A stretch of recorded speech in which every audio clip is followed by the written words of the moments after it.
Ce soir à l'émission, un plan pour protéger l'eau potable de la rivière des Mille-Îles. Ça mériterait d'avoir des normes plus sévères. Et le projet Racines d'avenir, des solutions agricoles pour le climat. Le but et l'objectif de ça, c'est de réduire au niveau des gaz à effet de serre. En entrevue, je reçois Nithya Cloutier et Martin Forget à propos de la 14e nuit des sans-abri dans la MRC de Thérèse de Blainville. Beaucoup de gens dans notre communauté maintenant sont à une paye de perdre leur logement. Oui. Je m'entretiens également avec le maire de Prévost, Paul Germain, qui nous parle du cœur des courants, un vaste chantier qui fera naître un centre-ville et un écoquartier dans cette municipalité. Il va avoir une qualité de vie incroyable pour les gens qui vont y demeurer. Bienvenue à Accès local.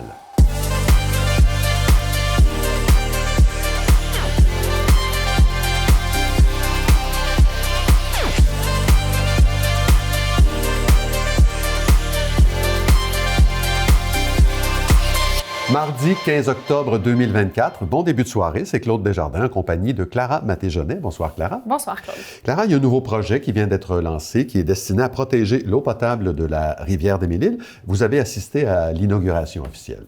Oui, tout à fait. C'est un projet qui est chapeauté par le COBAMIL, donc le Conseil des bassins versants des Mille-Îles, et qui se trame depuis un moment déjà. Le lancement s'est tenu à Sainte-Thérèse en compagnie des représentants politiques, scientifiques et du domaine industriel. Donc, le grand objectif de ce projet-là, c'est de pérenniser l'utilisation de l'eau potable dans la rivière des Mille-Îles. Rappelez-nous un peu les enjeux qui sont liés à ce projet. Alors, la rivière, je le rappelle, s'étend sur 42 km et elle fournit de l'eau à 470 000 citoyens répartis dans 11 municipalités. Dans les Basses-Laurentides, on retrouve 4 stations de prise d'eau potable. Alors, il y en a une à Rosemère, une à Sainte-Thérèse, à Deux-Montagnes et une autre à Saint-Eustache. Ce plan de protection sur lequel travaille le COBAMIL vise à préserver la quantité d'eau potable, donc s'assurer qu'il y en ait assez pour tout le monde au fil du temps, mais aussi à s'assurer de sa qualité, donc que ce soit de l'eau qui sera toujours saine à boire. Anne-Sophie Madou-Umri, qui est responsable de ce projet au COBAMIL, nous explique la raison pour laquelle il est important que les différentes instances concernées travaillent en collaboration pour cet objectif commun. On l'écoute. Tous les contaminants, en fait, qui vont se retrouver dans la rivière puis qui vont avoir un impact sur la qualité de l'eau qui va devoir être traitée, bien, sont les mêmes pour toutes les usines. Donc, se mettre ensemble pour travailler contre les mêmes problèmes, dit-elle, contre les mêmes menaces. Alors, quelles sont-elles, ces menaces? Alors, il n'y a pas que des stations de prise d'eau potable le long de la rivière des Mille-Îles. Il y a aussi des stations d'épuration des eaux usées qui entrecoupent le réseau de prise d'eau potable. Donc, bien que ces usines filtrent l'eau de manière adéquate, elles ne filtrent pas à 100% les contaminants. Madame Madou-Umri nous en dit un peu plus long à ce sujet. En fait, c'est que les stations d'épuration ont des normes à respecter, des normes qui viennent du ministère. Les stations les respectent. Le souci, c'est que dans le cas de la rivière des Mille-Îles, comme il y a plusieurs stations d'épuration, puis qu'entre chaque station, il y a une usine d'eau potable, bien, il faudrait des normes plus sévères. Parce que la capacité de support de la rivière n'est pas assez importante. Donc, comme on fait de l'eau potable pour les gens, on ne veut pas qu'ils soient malades. Donc, dans ce cas-là, ça mériterait d'avoir des normes plus sévères qu'ailleurs. Et quelles sont les autres menaces là, qui sont dans la ligne de mire des protecteurs de la rivière? Il y a toujours les risques de surversement. Donc, les systèmes de traitement des eaux des municipalités ne sont pas toujours adaptés aux très fortes pluies. On en a eu la preuve en août dernier, notamment, et c'est un phénomène qui ne devrait que s'aggraver avec le réchauffement climatique. Donc, dans les cas de pluie extrême où les systèmes sont surchargés, l'eau de pluie déborde directement dans la rivière. Et ça, c'est de l'eau qui n'a pas été traitée et qui contient des contaminants qui s'écoulent directement dans l'eau. Oui. Il y a aussi un autre type de pollution qu'on appelle la pollution diffuse. Oui, donc de la pollution issue des terres agricoles, des rejets industriels et des fosses septiques. Et puis, dans un autre ordre d'idée, il y a toujours le risque, la grande menace de déversement, donc que ce soit d'un bateau, d'un oléoduc ou d'un train. Le COBAMIL s'est associé avec l'École polytechnique de Montréal pour étudier l'impact qu'aurait une catastrophe semblable sur l'eau potable de la région. Selon les résultats des recherches, des nappes d'essence s'écoulant dans la rivière prendraient des semaines avant d'être complètement évacuées le long du courant.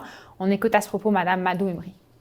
Puis là, qu'est-ce qu'on fait? Est-ce qu'on ferme les usines pendant plusieurs semaines? Comment est-ce qu'on va alimenter les gens? Ça doit être discuté. Puis ça, c'est en concertation toutes les villes, mais aussi la sécurité publique, la sécurité civile. Puis c'est le genre d'atelier qu'on a fait aujourd'hui, ça amène à ça, là, à amener toutes les bonnes personnes autour de la table. Alors, à quoi ressemble concrètement ce plan de protection? Alors, en amont, il y a déjà eu 10 consultations avec les villes, les scientifiques, les industriels et les stations d'épuration. Maintenant, le COBAMIL en est à l'étape cruciale d'établir un budget avec les différentes instances pour voir qui va payer quelles mesures de protection et comment. Donc, on est vraiment dans le concret. On en est bientôt aussi au dépôt des budgets des villes, donc ça tombe à un bon moment. D'accord. Et quelles sont les mesures là, qui seront mises en place? Les villes sont invitées à prendre part à une campagne de sensibilisation pour conscientiser les citoyens à l'économie d'eau durant les périodes de plus sèches en été. Un travail sera aussi fait auprès des industries pour réduire la quantité de rejets contaminés dans l'eau. Et le grand objectif, ce serait aussi de mettre à niveau 1 ou 2 stations d'épuration de la région à des normes plus strictes pour en étudier l'impact. Bien sûr, donc ça prend des grands moyens. Donc, il reste à voir comment les différentes parties se divisent la responsabilité financière de ce projet. On écoute une dernière fois Mme Mado-Emery. Je sais que les coûts sont énormes, mais pour garantir de l'eau potable de bonne qualité à long terme, c'est ça qu'il faut faire. Merci Clara, on se revoit plus tard dans l'émission. Il sera question d'agriculture et de laboratoires vivants. À plus tard, Claude. La ville de Mirabel a été sélectionnée à titre de finaliste de la catégorie municipale en vue de l'édition 2024 des prix Eureka. Ce concours est une initiative d'Écotech Québec visant à récompenser des projets axés sur les technologies propres innovantes. Le projet soumis par Mirabel concerne le traitement des eaux usées dans le secteur de Saint-Canute. Il requiert l'utilisation du quartz informé, une technologie dite révolutionnaire qui permet d'améliorer l'efficacité du traitement des eaux tout en réduisant l'impact environnemental. La Ville de Saint-Jérôme invite la population à participer à la Grande Marche Pierre-Lavoie le samedi 19 octobre dès 9h30 à la place des festivités de Saint-Jérôme. Pour la 10e édition, la Fédération des médecins omnipraticiens du Québec, le Grand Défi Pierre-Lavoie et la Ville de Saint-Jérôme s'unissent pour encourager les Québécois à adopter des habitudes de vie saines. Les personnes intéressées sont invitées à s'inscrire au parcours de 5 km et ce, gratuitement. La Grande Marche Pierre-Lavoie se déroule partout à travers le Québec. La 14e édition locale de la Nuit des sans-abri pour la MRC de Thérèse de Blainville aura lieu dans la soirée du vendredi 18 octobre à la place du village à Sainte-Thérèse. On en parle avec Nithia Cloutier, intervenante au Resto Pop Thérèse de Blainville, et Martin Forget, travailleur de rue pour l'Écluse des Laurentides. Bonsoir à vous deux. Bonsoir. Bonsoir. Le thème qui a été retenu cette année pour la Nuit des sans-abri, c'est l'itinérance sans visage, non pas l'absence de visage, mais le nombre sans visage. Qu'est-ce que ça contient, Martin, cet énoncé-là? Bien, ça met en lumière le fait qu'il n'y a pas un visage particulier. Oui. L'itinérance, ça peut être toi, ça peut être moi. Beaucoup de gens dans notre communauté maintenant sont à une paye de perdre leur logement. Oui. Donc, c'est ça. C'est un peu l'analogie entre 100 visages. Il n'y a pas de visage qui est rattaché directement. Et il y en a 100, il y en a 1000, il y en a... Puis c'est une réalité qui a évolué là, comme ça depuis des années. Avant, c'était un phénomène vraiment urbain. Et là, ça déborde à Sainte-Thérèse. On voit des personnes qui vivent l'itinérance. Donc, cette nuit-là, cet événement-là, a pour but de sensibiliser les gens à cette réalité-là. Qu'est-ce qui va se passer exactement, Nithia, le vendredi 18 octobre à Sainte-Thérèse? En fait, c'est vraiment une vigile de sensibilisation. C'est sûr qu'on essaie d'attirer le plus de gens possible. Donc, il va y avoir des spectacles, en fait, un spectacle de la Maison des Jeunes, un band aussi local. Il va y avoir aussi des kiosques, en fait, les kiosques des principaux organismes communautaires du territoire, en fait, de Sainte-Thérèse et des alentours pour venir présenter leurs services. Par exemple, nous, le Resto Pop, on présente nos services, on offre aussi de la soupe, du café, donc il va y avoir des braseros. À la fin de la soirée, on y va avec un professeur de tam-tam qui vient avec ses instruments puis qui va en fait, c'est ça, là, essayer d'entraîner un peu les gens à participer, là, en fait, en jouant du tam-tam autour du feu. Donc, une soirée très animée. Exactement. C'est un moment où on souhaite qu'il y ait vraiment une rencontre entre des gens qui s'en sortent plutôt bien dans la vie et leurs concitoyens qui en arrachent, disons-le comme ça. Est-ce que cette rencontre-là a véritablement lieu? Autrement dit, est-ce que la Nuit des sans-abri atteint sa cible d'une année à l'autre? Absolument. Oui. Par rapport au nombre de personnes présentes, je vous dirais que ça dépend de la MRC dans laquelle on est. Par contre, à Sainte-Thérèse, c'est toujours très populaire. Là. Quand c'est dans le village de Sainte-Thérèse, on voit que les gens sont présents, puis il y en a même qui sont dans les villes autour qui se déplacent pour venir. Donc oui.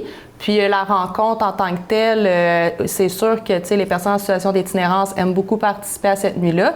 Mais par contre, il ne faut pas s'attendre nécessairement à les reconnaître parce que, comme Martin disait avec le thème, là, c'est vraiment là, des gens comme tout le monde. Donc, mais oui, la rencontre a lieu. On prend vraiment la mixité ils ont sociale. Pas un petit carton accroché Absolument pas. Je suis Martin.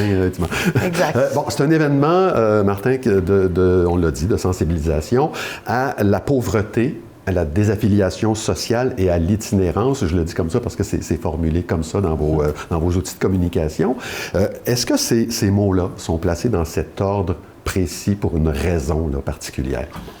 Bien, je pense pas qu'il y ait une raison précise pour les placer comme ça. C'est sûr que c'est toutes des sphères. C'est rare que du jour au lendemain, on devient en situation d'itinérance, de chef de compagnie Oui, dans la rue. Le sens de ma question, c'était est-ce qu'il y a une gradation qui mène vers l'itinérance et qui passerait absolument par les deux premières étapes? C'est pas absolu, mais c'est sûr que c'est rare que ça se fait du jour au lendemain, mais il y a des facteurs qu'on pourrait dire aggravants. C'est sûr que la pauvreté, les troubles de santé mentale ou d'opposition ou d'avoir vécu des traumatismes envers le système, soit la prison ou des PJ quand on était jeune. C'est toutes des choses qui fait que des fois des gens ils sont plus réticents à faire partie du système puis qu'ils voudraient plus s'en décaler. C'est sûr que c'est ça qu'on appelle la désaffiliation sociale? Un peu, oui. Oui, OK. Fait que je suis pas un expert sur le domaine non plus, là, mais j'en rencontre des gens désaffiliés chaque jour. Oui, c'est ça. Vous travaillez très, très près d'eux. Sur la page Facebook de la Nuit des Sans-Abri, on peut voir toutes sortes de témoignages. Moi, j'ai retenu celui de Martin Gauthier, qui est un homme qui a vécu l'itinérance, qui nous explique les raisons qui l'ont amené à vivre ce genre de vie-là. Il nous parle d'un monde qui est difficile à approcher parce que, dit-il, l'humain, dans sa nature, n'aime pas approcher la souffrance. Alors, comment on fait quand on est un intervenant, un travailleur de rue, comment on fait pour faciliter ce mouvement de l'un vers l'autre? Bien, en fait, je pense que pour la réalité de Martin, comme la mienne, c'est un peu différent. Tu sais, lui, ça va être... Bien, je vais te laisser parler de la tienne, mais je pense que lui, il est vraiment plus, tu sais, c'est lui qui approche les gens, qui est dans le non-jugement, qui est dans la... Je vais te laisser y aller, là, par rapport à...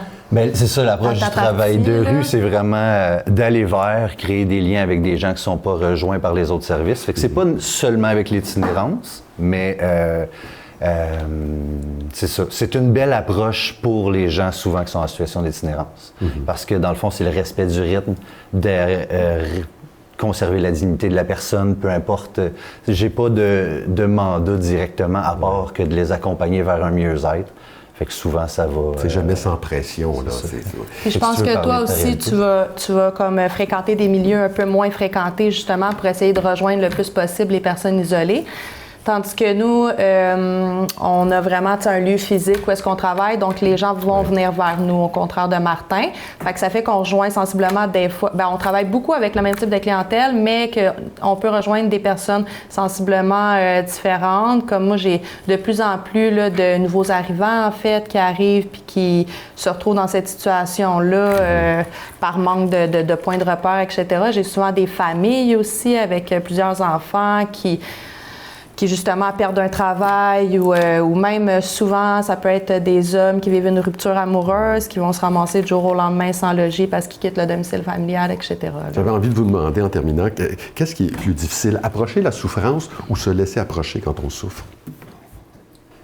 Je dirais le deuxième, et peut-être plus, parce que c'est ça, quand on est blessé, on se sent vulnérable, fait que c'est plus dur d'avoir confiance. Exactement. Excellent. Bien, écoutez, on espère que vous aurez beaucoup de monde. C'est le 18 octobre, vendredi prochain, à la place du village, avec plein de gens qui veulent se laisser approcher. Merci, Nithya. Merci, Martin. Merci à vous. Ça fait plaisir. Merci à toi.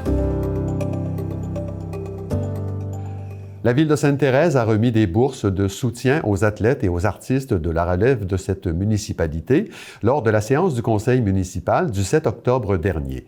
Pour l'occasion, 15 athlètes et 2 artistes ont été invités à l'Hôtel de Ville et ont reçu une bourse visant à souligner leurs accomplissements, tout comme le dévouement et la discipline dont ils ont fait preuve pour atteindre leur plein potentiel.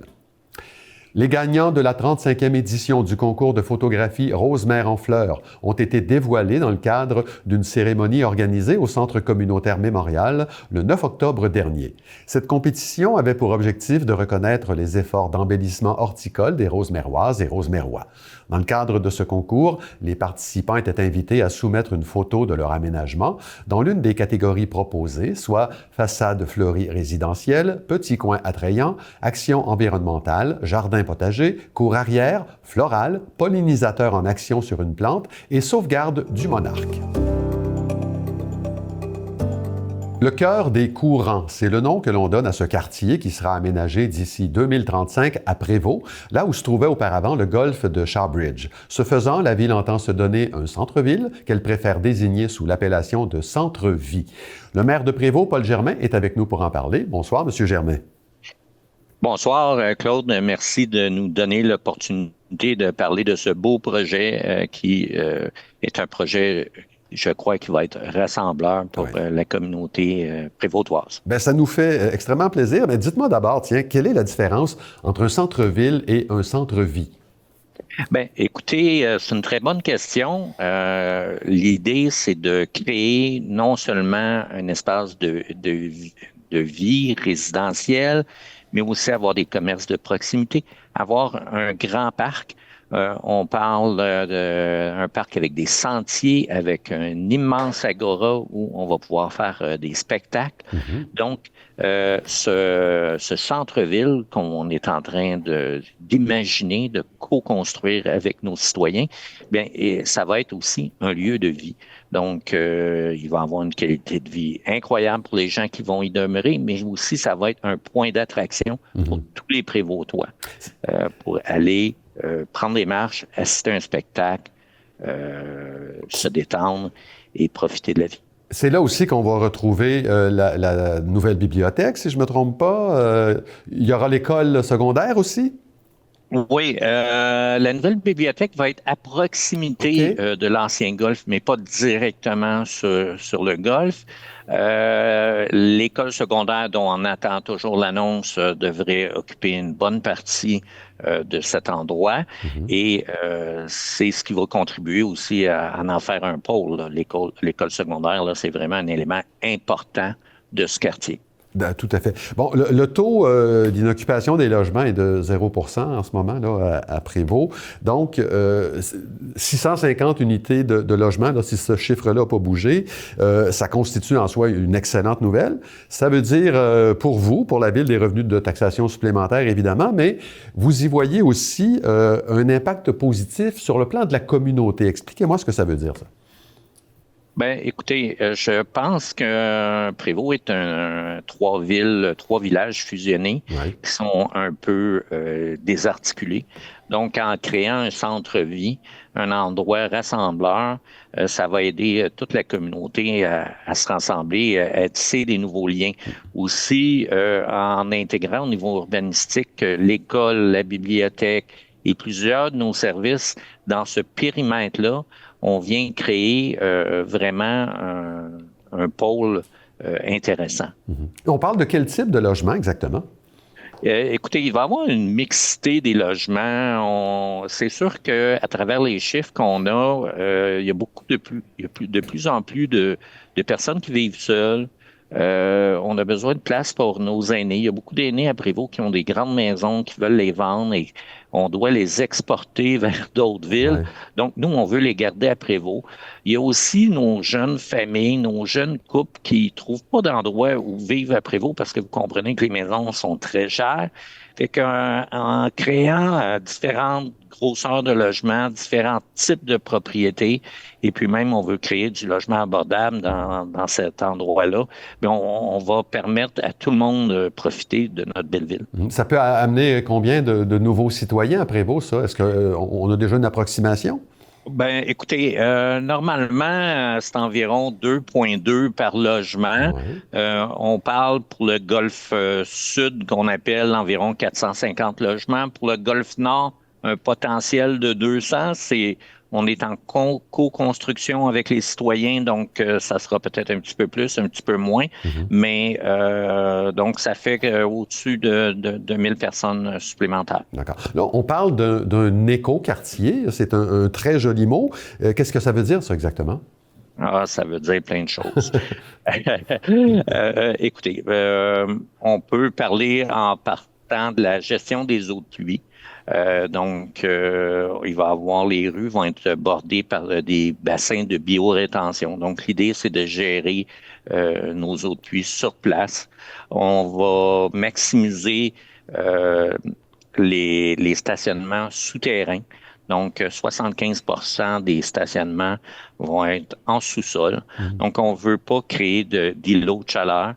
Et différentes mesures au niveau de l'isolation des bâtiments, la récupération des eaux grises. Donc, ça va être vraiment, on veut en faire un projet modèle dans les Laurentides. C'est un projet, M. Germain, que vous avez imaginé, que vous avez articulé en consultant la population. Il y a d'ailleurs un atelier participatif qui est prévu le 24 octobre.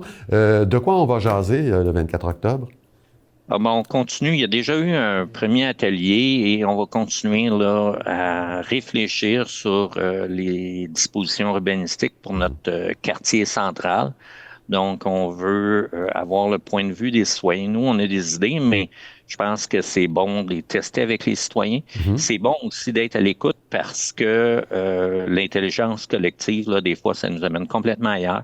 Et le projet, je peux vous dire, déjà a évolué par rapport à nos idées de départ. Grâce à la participation de vos citoyens, là. Oui, grâce à la participation de nos citoyens. Donc, on peut réellement influencer un projet comme celui-là quand on est un citoyen de Prévost, là. Oui, c'est des consultations qui ont eu lieu lors de notre plan d'urbanisme qu'on a adopté l'année passée. Mais on continue la démarche de façon plus précise dans le secteur central. D'accord. Bon, 2035, M. Germain, ça, c'est dans 10 ans. Qu'est-ce qui va être fait en premier lieu? Qu'est-ce qu'on va voir sortir de terre tout d'abord? Je ne veux pas vous contredire, mais ça devrait être bien avant 2035. Ah, OK. OK. Vous pouvez me contredire. Moi, je me fie à la littérature qu'on me donne, mais... Oui. Mais c'est... Déjà, le Golfe Sud devrait commencer l'an prochain. Oui. Construction de route, tout ça. C'est un projet qui va s'étaler sur 5 ans. Et dans la partie du Golfe Nord, on va faire un boulevard en face de la future école secondaire les travaux de construction devraient commencer l'an prochain et la construction d'un pont l'année suivante. Donc, on peut penser un horizon là, de 2030 là, pour que le projet soit complété, mais amorcé bien avant. Quand même assez rapide. Mais écoutez, on aura sûrement l'occasion de s'en parler. Paul Germain, maire de Prévost, merci beaucoup d'avoir été avec nous.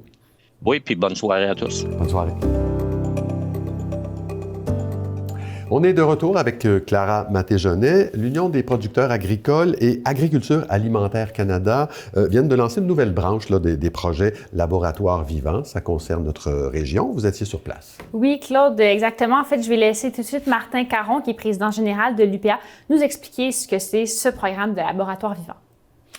Le concept en général de laboratoire vivant, avec Racine Damnay qu'on annonce aujourd'hui, c'est premièrement mettre le savoir-faire des producteurs agricoles avec le savoir-faire au niveau des scientifiques, entre autres, pour adresser directement des projets, 5 projets. Et le but et l'objectif de ça, c'est de réduire au niveau des gaz à effet de serre et, naturellement, de voir la décarbonation au niveau du Canada.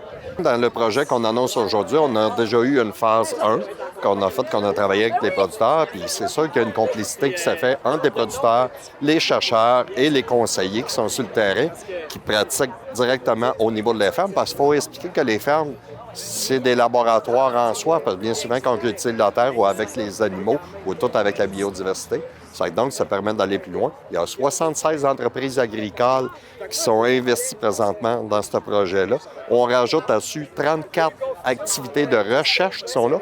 Mais la plus belle des choses là-dedans, c'est qu'on va avoir, entre autres, un rayonnement sur l'ensemble de l'agriculture au niveau du Québec et du Canada pour adapter nos pratiques en vue de réduire au niveau des gaz à effet de serre. L'importance de cette collaboration-là, ça met vraiment l'expertise des producteurs avec l'expertise des scientifiques et de s'adapter directement sur le terrain à cette recherche et quelles sont les solutions. Mais il y a un partenariat qui se fait avec les chercheurs et les conseillers, les gens en place, et ça nous permet de pérenniser aussi des activités directement sur les fermes.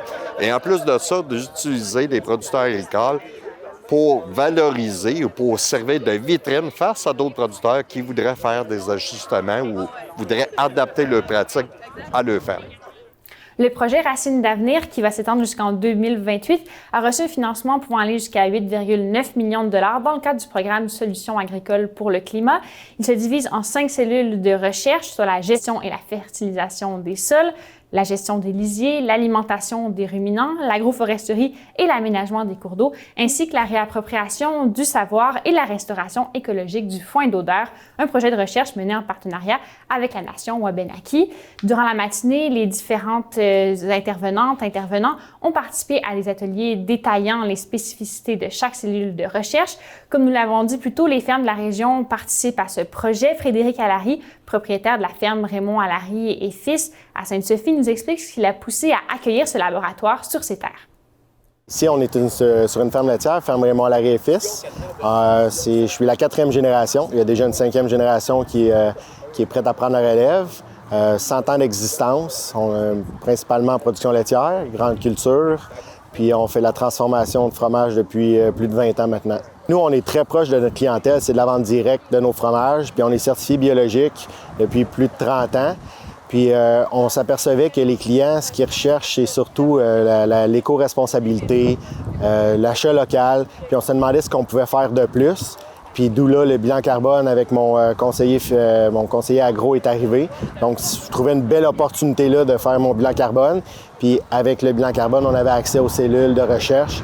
Puis là, moi, je trouvais juste naturel de pousser ça un petit peu plus loin, puis faire de la recherche, puis voir comment on pouvait s'améliorer sur la santé des sols, sur les écosystèmes, puis sur notre entreprise en général. Bien, nous sommes venus prendre des tests de sol dans le champ puis versus dans une parcelle non cultivée pour voir la séquestration du carbone. Puis l'autre, c'est une culture semée après une culture annuelle. Donc, comme par exemple, moi, j'avais du soya, j'ai semé du blé à même mon soya. Puis le blé va rester là tout l'hiver, puis il va repousser l'année d'après. Donc, je travaille pas le sol, ça m'évite des étapes de travail. Puis en même temps, il y a des racines qui vont rester dans le sol tout l'hiver. Fait que théoriquement, le sol devrait être plus en santé, moins de perturbations. Bien, la philosophie ici, ça a toujours été basé sur le respect de l'environnement. La terre, ça fait plus de 100 ans qu'on la cultive. Mon grand-père l'a défriché de ses propres mains. Il en a pris soin. Puis nous, c'était dans la même optique de continuer ce qu'il avait fait. Là, moi, j'ai replanté des arbres, ce que lui en avait enlevé. Moi, j'en ai replanté un petit peu, mais je suis sûr que c'est il comprendrait les bénéfices qu'il y a par rapport à ça. Puis la terre, on la cultive, mais au final, je pense pas qu'elle nous appartienne, là. Fait que moi, dans mon optique, c'est de la laisser en bonne condition pour les générations futures, pour qu'eux aussi puissent en vivre, puissent en profiter, puis la léguer à leur tour là, aux prochaines générations. Merci beaucoup, Clara. On se revoit demain. À demain, Claude. Mais voilà, c'est tout pour aujourd'hui. Merci beaucoup d'avoir été là. On enchaîne immédiatement avec l'émission Montre-moi tes Laurentides. Cette semaine, c'est les dernières propositions du volet culturel avec Sophia et Hugo. Bonne soirée.